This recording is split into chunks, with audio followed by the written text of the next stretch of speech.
Berita top dan terupdate timnas hari ini. Rizky Ridho gabung ke FC Tokyo. Sinteyong tertekan dengan permintaan supporter Garuda. Padahal tampil gacor, Jens Raven tak dipanggil ke timnas Piala AFF. Disegani di Malaysia, Sadil Ramdhani tak dipanggil timnas. Rizky Ridho gabung ke FC Tokyo.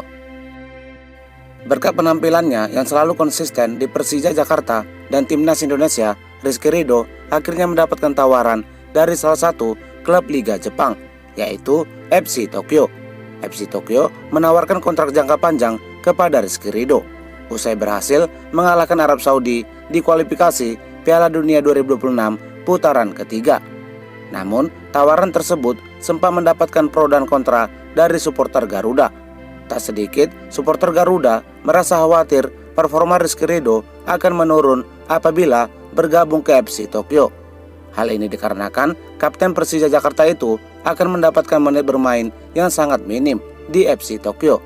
Hal ini dilatar belakangi dari pengalaman Pratama Arhan yang selalu menjadi langganan bangku cadangan saat berkarir di Liga Jepang, sehingga membuat performa Arhan semakin menurun.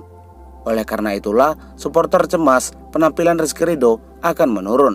Apalagi dia merupakan satu-satunya pemain lokal yang mampu bersaing dengan pemain-pemain naturalisasi di timnas Indonesia.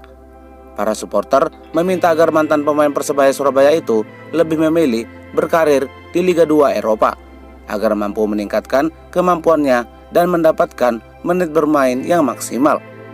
Bagaimana menurut pendapat kalian? Setujukah Rizky Ridho bergabung ke FC Tokyo? Berikan pendapat kalian di kolom komentar. Sinteyong tertekan dengan permintaan supporter. Pelatih timnas Indonesia, Sinteyong, menyampaikan rasa khawatirnya mengenai ekspektasi supporter yang menargetkan skuad Garuda menjuarai Piala AFF 2024. Pelatih asal Korea Selatan itu mengungkapkan bahwa akan mencoba memahami harapan supporter agar mampu membawa timnas Merah Putih menjadi juara Piala ASEAN Mitsubishi Electric Cup 2024. Namun ia berharap agar supporter juga tidak memberikan ekspektasi terlalu tinggi kepada pemain yang akan berujung beban bagi punggawa skuad Garuda. Ya, itu menjadi beban juga sebenarnya. Fans pasti berharap kami bisa juara, tetapi kami bukan timnas senior. Ini timnas U22. Kami agak kesulitan pemanggilan pemain. Mungkin bicara ekspektasinya tidak boleh terlalu tinggi, kata Sinteyong. Padahal tampil gacor, Jens Raven tak dipanggil ke timnas Piala AFF. Dari sekian 33 nama yang dipanggil oleh Sinteyong, hanya nama Jens Raven yang tak masuk ke dalam skuad timnas Indonesia di kompetisi Piala AFF 2024. Padahal Jens Raven cukup impresif dan selalu tampil konsisten di setiap laga timnas Indonesia. Bahkan dia sempat menjadi top skor di skuad Garuda U19 Piala AFF dengan torehan 4 gol dan 2 assist. Namun sayang, statistik tersebut tidak cukup menjamin pemain berusia 19 tahun itu dipanggil ke timnas Indonesia Piala AFF 2024. Meskipun tak dipanggil memperkuat timnas Garuda, Jens Raven tetap menghargai keputusan pelatih Sinteyong. Ya, itu keputusan sudah terjadi. Itu sudah menjadi pilihan pelatih. Sekarang saya fokus bersama timnas U20 untuk Piala Asia U20. Saya memang berharap untuk bisa promosi ke timnas senior. Tapi tak masalah, memang hal itu adalah sesuatu yang baik, kata pemain berseragam Dordrecht itu kepada Kumparan pada Minggu 1 Desember 2024. Disegani di Malaysia, Sadil Ramdhani tak dipanggil timnas.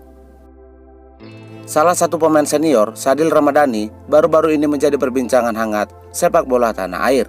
Beredar isu yang menyebutkan bahwa pemain FC Sabah itu masih layak untuk memperkuat timnas Indonesia. Hal ini diungkapkan karena penampilan Sadil di Liga Malaysia begitu gacor dan disegani. Tak sedikit juga sebagian supporter Garuda merekomendasikan agar pelatih timnas Indonesia mempertimbangkan pemanggilan Sadil Ramdhani ke skuad Garuda. Pemain yang berposisi sebagai sayap kiri itu juga sudah menyampaikan keinginannya untuk dipanggil membela Timnas Merah Putih di kompetisi Piala AFF 2024. Kalau diberikan peluang, tentu sebagai warga Indonesia, pemain Indonesia juga, siapapun yang dipanggil menjadi pemain Timnas Indonesia, tentunya kami bangga, kata Sadil dikutip dari kanal YouTube Harimau Malaya pada Minggu 1 Desember 2024. Alasan Sinteyong tidak turunkan skuad utama di Piala AFF. Setelah mendapatkan kontroversi mengenai pengiriman skuad U22 ke Piala AFF 2024, kini akhirnya manajer Timnas Indonesia, Sumarji, membocorkan alasannya. Menurutnya, di kompetisi Piala AFF, Timnas Indonesia hanya menargetkan lolos ke final.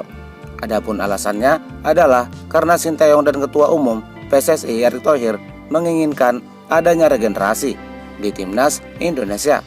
Dengan dikirimkannya pemain muda ke Piala AFF, maka akan meningkatkan kualitas mereka dan jam terbang mereka.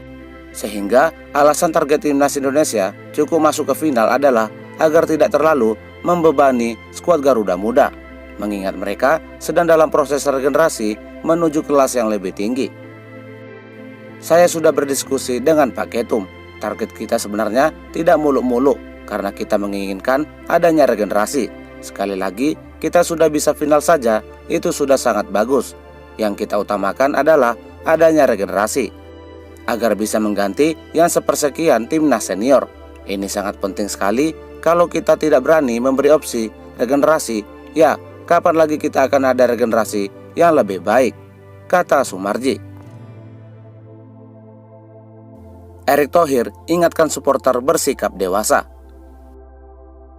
Ketika Timnas Indonesia mengalami kekalahan, tagar Sinteyong out langsung menggema dan viral di sosial media. Namun, ketika Indonesia meraih kemenangan seperti menang menghadapi Arab Saudi, tagar Sinteyong out langsung berhenti dan hilang seketika. Sikap netizen ini pun cukup mengundang kekesalan Ketua Umum Erick Thohir. Menurut Erick Thohir, sikap netizen tersebut tidak adil karena hanya memberikan dukungan ketika Timnas Indonesia menang, tidak berlaku jika ketika skuad Garuda kalah. Pria yang juga menjabat sebagai Menteri BUMN itu mengungkapkan bahwa akan ada waktunya untuk memecat pelatih, karena semuanya ada pada evaluasi yang didasari dari target yang sudah ditentukan. Kita bicara evaluasi, di mana kita punya target, tentu ini bagian dari profesionalisme seorang pelatih. Ataupun saya rasa tidak adil kalau kita bicara STY out berdasarkan hasil kita. Makanya saya bilang kita bicara evaluasi, termasuk pelatih Arab Saudi yang pernah kalahkan Argentina, kita kalahkan. Masuk ke kursi panas itu lumrah, kata Erick Thohir. Selain itu, Erick Thohir juga menegaskan agar supporter Garuda selalu mendukung Timnas Indonesia dalam segala kondisi apapun, baik dalam kondisi menang atau kalah. Jika Timnas Indonesia kita menang, disupport. Kalau belum menang, disupport. Tapi evaluasi individu harus dilakukan, bukan hanya pelatih, tapi juga pemain, kata Erick Thohir.